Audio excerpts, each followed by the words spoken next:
Joining us now, MSNBC legal correspondent Lisa Rubin, MSNBC senior political and national correspondent Jacob Soboroff, who was at the governor's office in downtown Chicago, where Governor Pritzker is about to speak at a news conference, retired four-star general and MSNBC military analyst Barry McCaffrey, and presidential historian and professor of history at Rice University, Douglas Brinkley. Doug, because we started with history, I'm going to begin with you. Talk to me about what the nation was like back in the early 1960s. Why the deployment of the National Guard, the federalizing of the National Guard in Mississippi was necessary in that moment, according to JFK. Well, it all really began in 1954 with Brown versus Topeka, the Supreme Court decision, which integrated and called for the integration of schools. You see flashpoints in 1957 at Central High School with President Eisenhower having to do the same of sending in National Guards because then Governor Orville Faubus was a segregationist and was refusing to adhere to the Brown decision. And the great clip you just played of President Kennedy, who every time you watch him grows in stature, JFK. But James Meredith was a son of Mississippi. He joined the Air Force after World War II. He was a vet. He quit and he simply wanted to go to school. He thought about going to Jackson State, all-black school, but he decided to go to University of Mississippi and determined he was. He became an icon and a hero for his persistence. But at Oxford became a war zone, not just having to escort Meredith to class, but Molotov cocktails, as you mentioned, people being killed. And in the end, day after day after day, eventually there was calm in Oxford, but the federal troops stayed there for 10 more months because it was like a war zone in Oxford. Eventually, Meredith got his degree at Ole Miss. There's a statue of him at the stadium at University of Mississippi. And last thing, Meredith went on to get a law degree at Columbia, came back to march for freedom and was shot numerous times with bird pellet guns, body just riddled with holes some years later. So the racism in that period in the South was deeply intense. So I wonder, Jacob, have you seen anything commiserate to that in your reporting? Is it that hot out there right now, so hot because of the tension between maybe ICE enforcement and the protesters, that the only way to cool it off would be to send in the National Guard? That's not what local elected officials say in any of the places that we have seen, and certainly that I have been reporting on the ground, particularly in Los Angeles. In the early nights in Los Angeles, the use of force by the Los Angeles Police Department and the Los Angeles County Sheriff's Department that preceded the deployment of the National Guard under Title 10 of U.S. Code by Donald Trump was about a small gathering because of the deployment of the federal immigration enforcement agents to carry out the stated goal of the largest mass deportation campaign in the history of the United States of America. And we are seeing echoes of those types of protests, but not some kind of wide-scale citywide violence like you would believe to be happening if you listen to what was happening and being said from the White House and certainly by the president himself, the likes of Stephen Miller, border czar Tom Homan, who was on the ground in Los Angeles, but we haven't seen here. Homeland Security Secretary Kristi Noem was here last week, and there have been flashpoints where I was talking to you from earlier today as we await Governor Pritzker's news conference here on the day that he has sued the federal government over the potential deployment of the National Guard here to Chicago. That facility, the Broadview facility, the neighborhood where the apartment building was raided, there was certainly a clash between law enforcement and the local citizens here. But that was something that the law enforcement themselves initiated by raiding that building in the overnight hours. Same can be said about the enforcement operation that led to the clash, that led to the shooting of the woman who we've been reporting on here today in Chicago. But again, nothing as you drive around Chicago. I'm in the middle of downtown Chicago in the governor's office right now as we wait to hear beyond this lawsuit what he has to say, both to President Trump and about whether or not the state and the city will do any kind of cooperation whatsoever. The mayor, I should note, signed an executive order today saying that they're basically ice-free zones in Chicago at all city property not to be used for these immigration enforcement activities. The bottom line is Local officials do not want this federal presence here. They certainly don't want a military presence on the ground, and they continue to say that over and over. That's, I think, what we're going to hear from Governor Pritzker here in just a couple of minutes as we await him here in downtown Chicago, Katie. So, General McCaffrey, I'm hoping you can help me just try to poke into this a little bit further. You know, I wasn't alive in 1962, so I can't speak to how it felt down there in Mississippi or how the country felt. But I was alive in the 90s, and I can tell you how it felt in Los Angeles during the LA riots. And it was scary in Los Angeles. I mean, it was not the entire city. It's a giant city.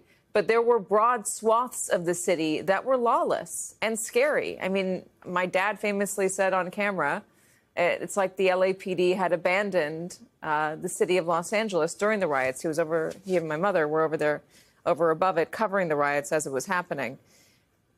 Are you seeing anything? Do you have any sympathy for the deployment of the National Guard? Anything that would require the National Guard to come in and assist law enforcement? I mean, we saw a video a few minutes ago of somebody ramming their car into an ICE vehicle. Is that an example of something being a little bit too hot to need the National Guard? Well, look, there is no insurrection. The cities aren't burning. This is all nonsense. This is a political drama being played out by President Trump.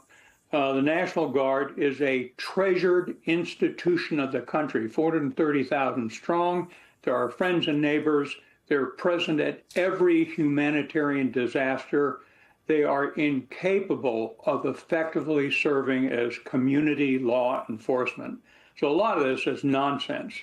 We're also missing the point when you look at TV and you're looking at camouflage fatigue wearing law enforcement, body armor, helmets, armored vehicles, M4 carbines, rappelling onto roofs.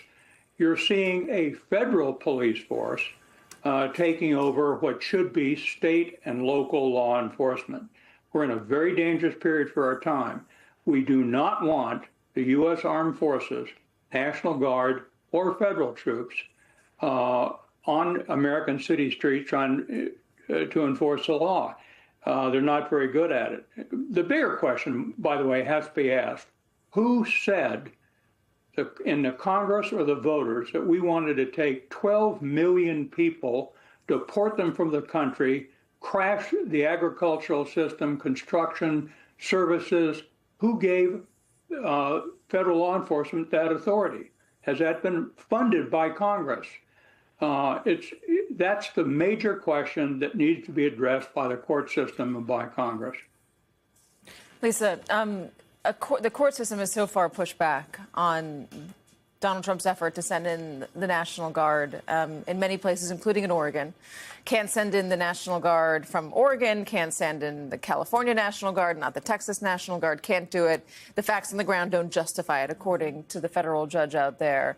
When asked about this, Stephen Miller said that there were alternate plans. There were alternate authorities the president have. What do you take that to mean? I mean, I think the first place that my mind goes is to the Insurrection Act. You were showing that historical footage of President Kennedy when he sent the National Guard to Mississippi and then to Alabama in the 1960s. He did so under the authority of the Insurrection Act, not using Title X, which is the authority that President Trump has relied on now. So far, President Trump has not invoked the Insurrection Act, which is the exception to the Posse Comitatus Act. Let's cut through the noise. You've seen the headline, some wild claim about 5,000 generals quitting. That's clickbait. But here's the truth that actually matters. A president trying to drape federal power in camouflage and march it into our cities, not to protect democracy, but to flex on it. Here's what's going on.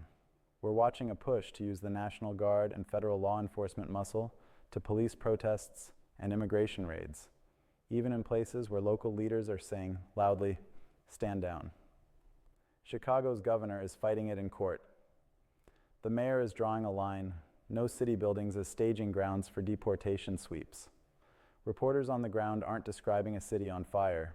They're describing tensions sparked by federal raids and clashes that follow. Meanwhile, legal experts are reminding us this isn't 1962. The bar for sending troops into American streets is high, and the courts have been pushing back for a reason. And we need to remember the history that's being cherry-picked. When Presidents Eisenhower and Kennedy used troops in the South, it was to enforce Supreme Court rulings and protect black students from a violent, racist mob. Federal power, in that moment, served the Constitution's promise. What we're seeing now flips that moral compass. This isn't about integrating a school, it's about raw political theater, men in tactical gear, armored vehicles, and the spectacle of force to sell the idea of chaos and justify a crackdown. Why? Because fear is a currency. If you convince people the streets are lawless, you can claim extraordinary authority. And if you brand mass deportation as law and order, you can bulldoze due process and call it security. But there is a human cost under that rhetoric, families pulled apart, neighborhoods living in terror, trust between residents and local police shattered, and there's a constitutional cost, states told to stand aside while Washington commandeers their streets. Let's talk power, accountability, and math.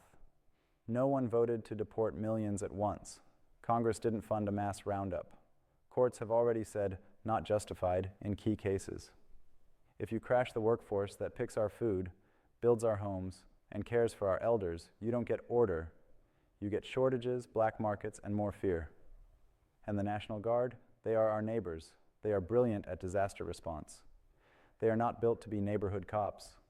Turning them into a federal police force is a slow-motion constitutional crisis. Here's the moral core. Democracy doesn't look like soldiers on city corners to solve a political problem. Democracy looks like courts that say no, governors who defend their people, local leaders who set priorities, and citizens who refuse to be ruled by fear. So ignore the stunt, watch the substance, call your reps, show up for due process. Protect the line between public safety and political theater. Because if we surrender that line, we're not safer, we're just quieter. And silence has never been the same thing as freedom.